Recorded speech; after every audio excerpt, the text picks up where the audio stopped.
Hi viewers, నా పేరు doctor Srinivas Manar అండి, టీ3 రిప్లేస్మెంట్ స్పెషలిస్ట్ని. I'm from Visakhapatnam, from Manohar advanced dental care. And ఈ వీడియోలో నేను మీకు ఒక ఇంట్రెస్టింగ్ టాపిక్ గురించి మాట్లాడబోతున్నానండి. మనం సాధారణంగా చిన్నప్పటి నుంచి కూడా రోజుకి 2 సార్లు బ్రష్ చేసుకోవాలి అని చెప్తా ఉంటారు కదా. అది ఎప్పుడెప్పుడు అండి? ఒకటి మార్నింగ్ లేవగానే బ్రష్ చేసుకోవాలి, నైట్ పడుకునేప్పుడు బ్రష్ చేసుకోవాలి, రైట్? అండ్ రెండిట్లో ఏది బెటర్ అని అనుకుంటున్నారు? Any guesses? I can see ఈ టాపిక్ ఒకటి డిస్కషన్ వచ్చినప్పుడు మీరు కూడా చిన్న స్మైల్ ఇస్తారు. ఎందుకు అంటే ఇలాంటి ఒక థాట్ వచ్చి ఉండదు మనకి. ఎందుకంటే రెండిట్లో ఏది బెటర్ అసలు? నిజంగా మార్నింగ్ చేస్తే సరిపోతుందా, ఈవినింగ్ చేస్తే రెండు ఎందుకు చేయాలి, ఏది స్కిప్ చేయొచ్చు అనే థాట్ కూడా వచ్చి ఉంటుంది. ఫనీ డిస్కషన్ కదా. అండ్ దీనిలో క్లారిటీ ఇవ్వడానికి చెప్తున్నానండి. మార్నింగ్ బ్రష్ చేయడం అనేది అందరూ చేసేది ఏంటంటే కనుక ఆ బ్యాడ్ స్మెల్, ఆ ఒడర్ రాకుండా, ఎదుటి వాళ్ళకి ఇది అవ్వకుండా, కొంచెం డెబ్రీ అది ఉండిపోకుండా చేయడానికి చేసేదండి. అండ్ ఇంకొకటి ఏంటంటే కనుక కొంతమంది బ్రషింగ్ చేస్తే కానీ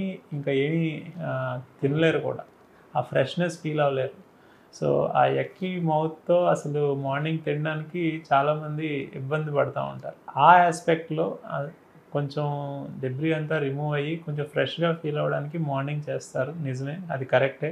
కానీ కొంతమంది వాదన ఏంటంటే కనుక బ్రేక్ఫాస్ట్ అయ్యాక బ్రష్ చేసుకుంటే మంచిది కదా, ఫుడ్ పార్టికల్స్ ఏమైనా అవి క్లీన్ అయ్యి ఎక్కువ కాలం పాటు ఫుడ్ లేకుండా టీత్లో ఎక్కువ టైం వరకు, మధ్యాహ్నం వరకు అలా ఉంటుంది కదా అనేది కొంతమంది మంచి థాటేనండి.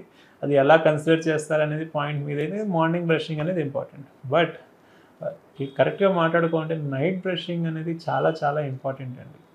ఎందుకు అంటే నైట్ పడుకునే ముందు బ్రషింగ్ ఎందుకు అండి? సో ఇక్కడ లాజిక్ ఏంటి అంటే కనుక డే టైమ్ రెగ్యులర్గా మనం తినే ఫుడ్ పార్టికల్స్ అవన్నీ మనం మాట్లాడేటప్పుడు కానీ లేదంటే డిఫరెంట్ యాక్టివిటీస్ చేసినప్పుడు మనకు నోట్లో సెలైవా ఏదైతే లాలాజలం అనేది ఉందో అది స్టిమ్యులేట్ అవుతూ ఉంటుంది. ఈ లాలాజలం తలకు మేజర్ పని ఏంటంటే యాంటీ బ్యాక్టీరియల్ యాక్షన్ అండి. చాలా వరకు నోట్లో ప్రాబ్లమ్స్ రాకుండా చూసేది ఈ లాలాజలం, ఈ సెలైవానే. నైట్ టైము మనం పడుకున్నాక ఆ స్టిమ్యులస్ అనేది ఉండదండి. ఆ స్టిమ్యులస్ అనేది లేకపోవడం వల్ల ఓరల్ క్యావిటీ మొత్తం, నోట్లో మొత్తం ఆ సెలైవా క్వాంటిటీ తగ్గి మనం అందుకే డే టైం లేచేసరికి ఫ్రెష్గా ఫీల్ అవ్వం అనమాట.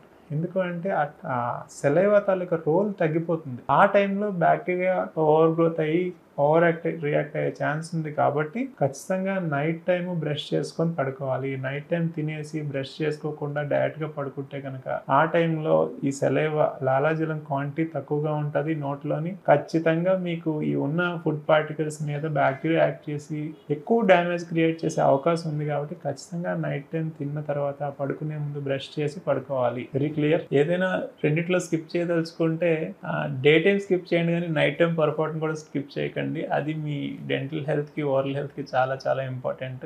అండ్ వెరీ క్లియర్, బ్రషింగ్ ఒకటి సరిపోదు, బ్రషింగ్తో పాటు వాటర్ ఫ్లాస్ కూడా చేసుకోవాలి. వాటర్ ఫ్లాసింగ్ అనేది తెలియకపోతే ఫర్దర్ వీడియోస్లో ఉంటుంది, మనం షేర్ చేసాము దాని డీటెయిల్స్ అన్ని, వాటి గురించి కూడా తెలుసుకోండి. అది మ్యాండేటరీ.